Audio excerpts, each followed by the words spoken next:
the biggest football tournament in human history kicks off in Mexico City.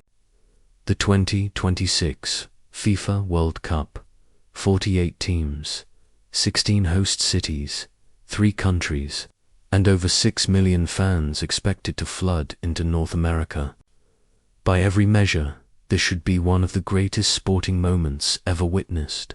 And yet, right now, across some of the most iconic cities in the United States, hotel rooms are sitting empty. Not 1 or 2 rooms. Not a single struggling property in one struggling city. We're talking about a pattern so widespread that the American Hotel and Lodging Association, representing hotel owners across all 11 U.S. host cities, released a survey showing that 80% of their members are reporting bookings below their initial expectations. 80%.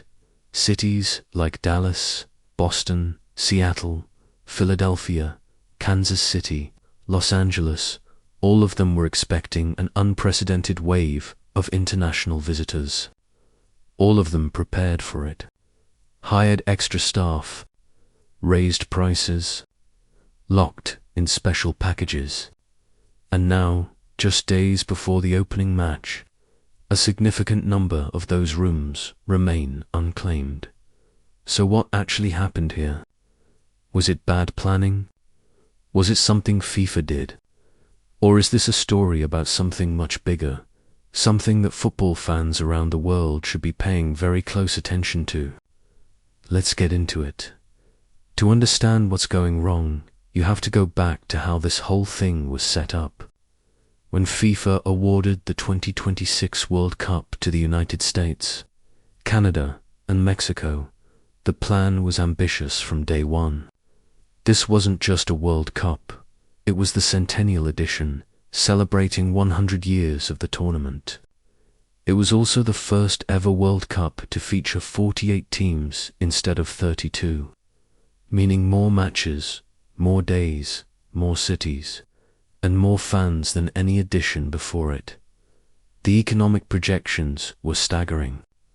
A FIFA Commission study estimated the tournament could generate 185,000 jobs and add $17.2 billion to the U.S. economy alone through tourism, hospitality, and entertainment spending.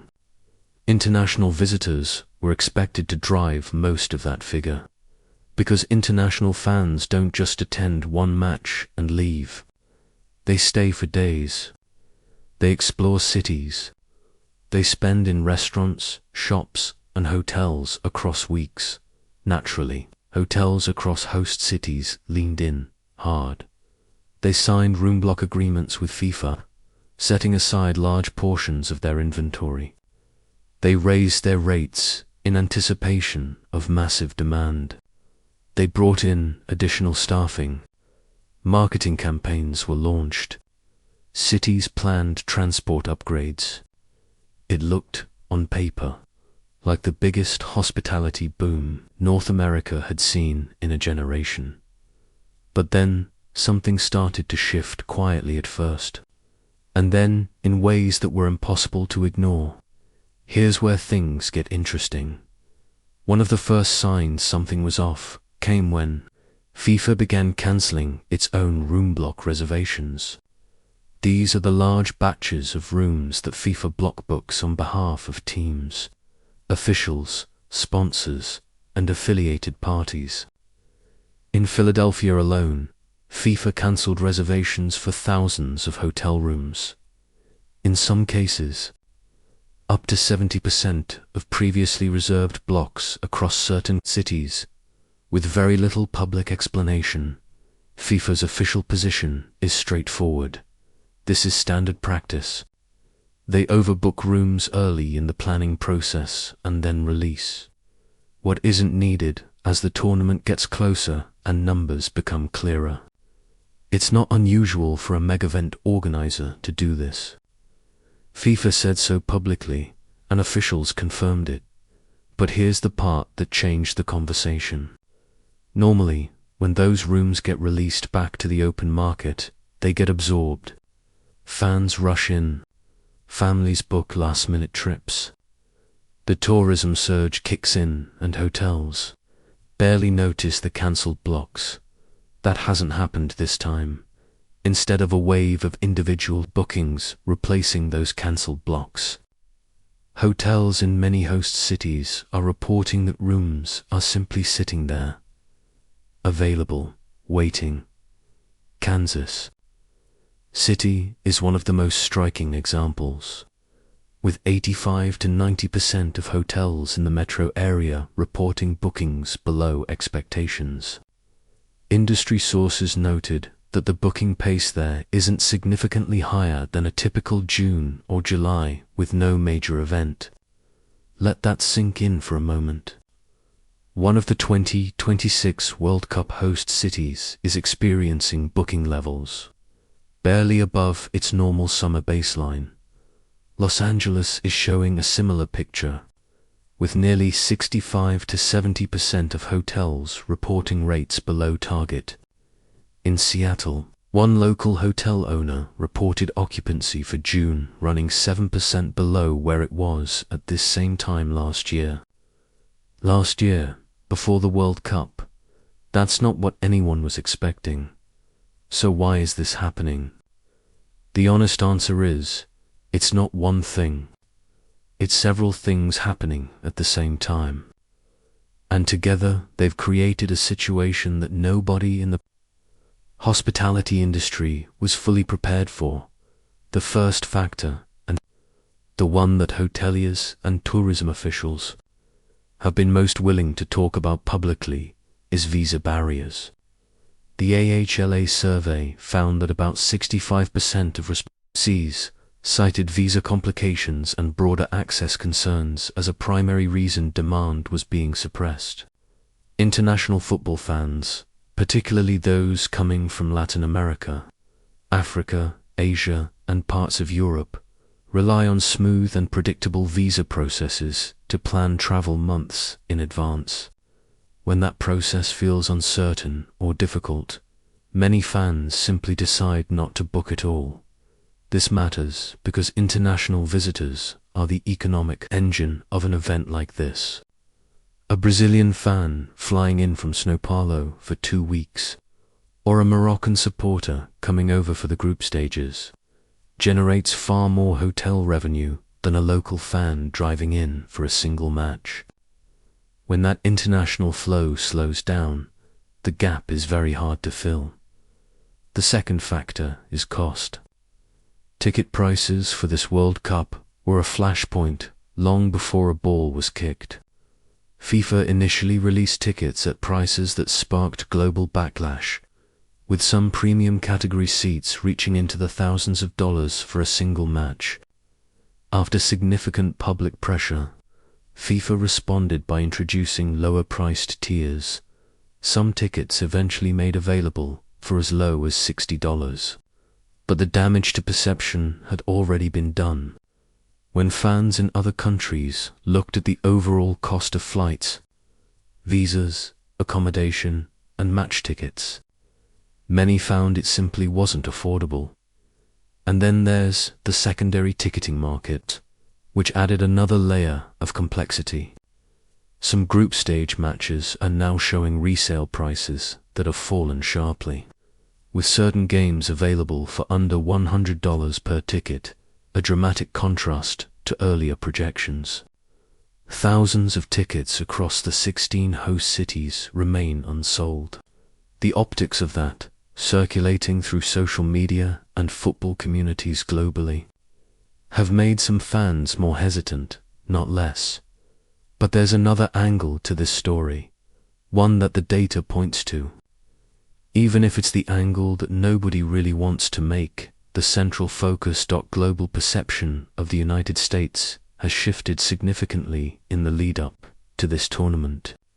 Surveys across multiple countries have shown that international football fans are more cautious about traveling to the US than they might have been in previous years.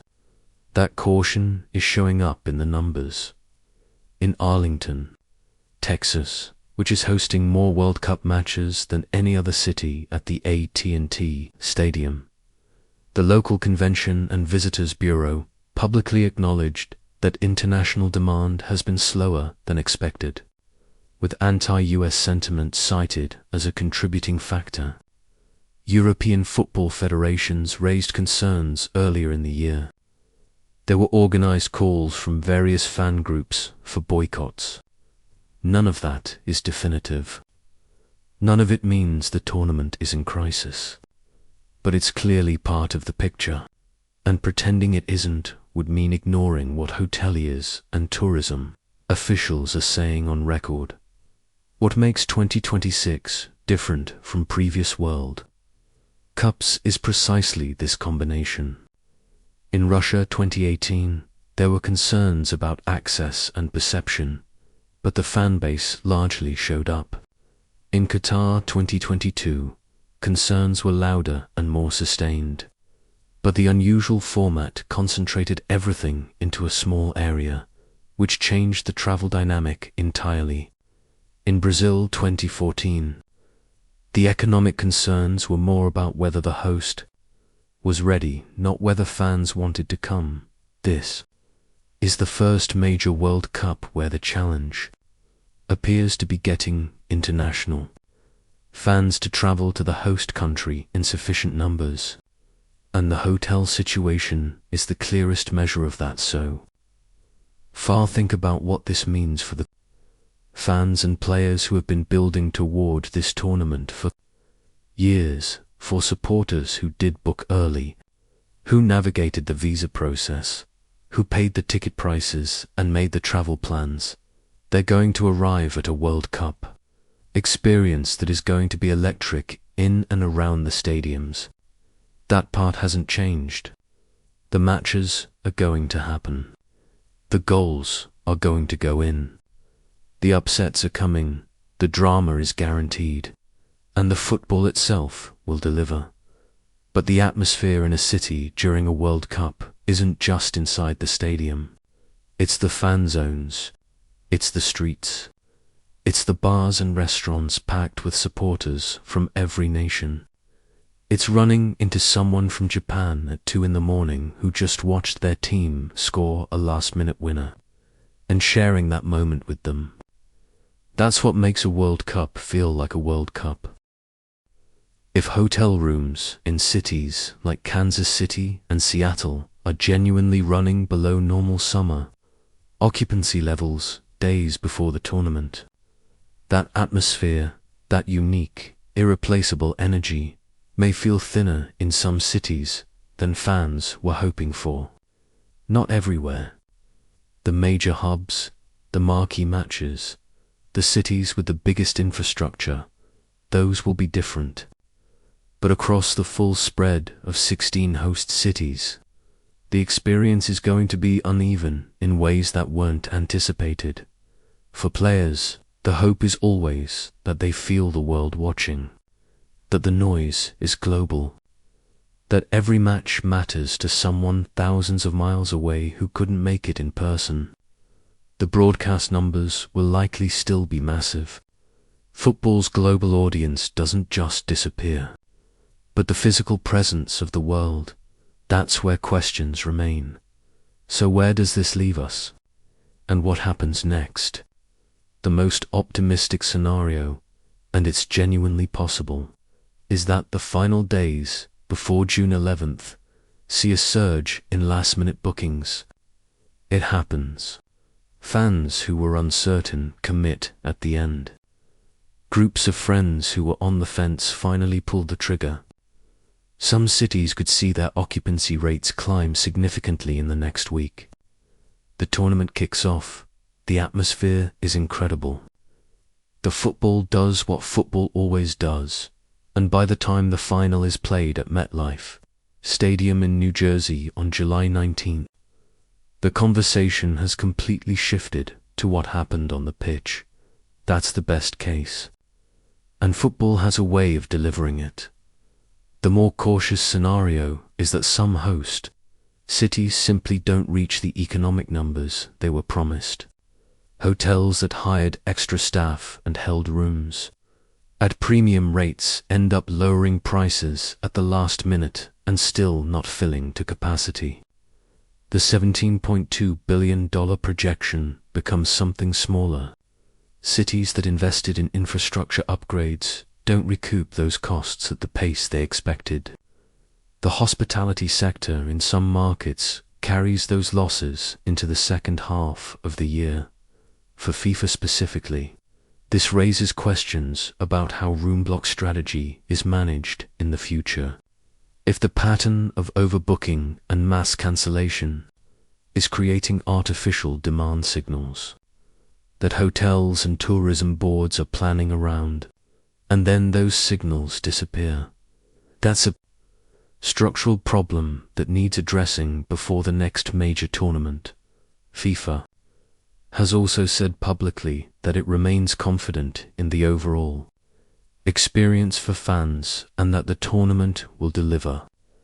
There's no reason to disbelieve that when it comes to the football, but the broader ecosystem, the tourism, the economic impact, the international attendance is clearly not tracking at the levels that were projected. The conversation isn't going away. It'll be with us for the full 39 days of this tournament. Here's where we land on all of this. The 2026 FIFA World Cup kicks off in 5 days. It's going to be historic in scale. It's going to produce extraordinary football. The stadiums will roar. The players will deliver. The moments we'll remember for decades are coming. But the story of the hotels, the empty rooms, the cancelled blocks, the 80% of hoteliers reporting below expectation bookings, the visa barriers, the cost pressures, the shifting global sentiment, that story is real. It's documented. It's something that cities, FIFA, and the wider football world are going to have to sit with and learn from. Football is the most popular sport on earth because it belongs to everyone. Every country, every economic background, every corner of the globe. When a World Cup works at its best, it feels exactly like that. The world shows up. The world watches. The world participates. What we're watching right now, in the final days before the opening match, is a test of whether this edition of the World Cup achieves that. Whether the challenges around access, cost, and perception ultimately get absorbed by the sheer scale and excitement of the tournament, or whether they leave a mark on how this edition is remembered. My honest feeling, the football will save it. It always does, but I'm curious about yours. Do you think the hotel situation is a sign of something FIFA needs to fix before the next World Cup? Or do you think the atmosphere in the stadiums will more than make up for whatever's happening outside them? Drop your thoughts in the comments below. And if you're actually heading to one of the host cities, tell us where you're going and what match you're watching. The community here would love to hear from you. If this kind of analysis is what you come here for, the subscribe button is right there, and hitting that notification bell means you won't miss what we're putting out as the tournament unfolds. We're going to be covering FIFA 2026 from every angle for the full duration of the tournament. The upsets, the surprises, the stories that nobody else is telling. This tournament starts in 5 days. And as always, football never stays quiet for long. See you in the next one.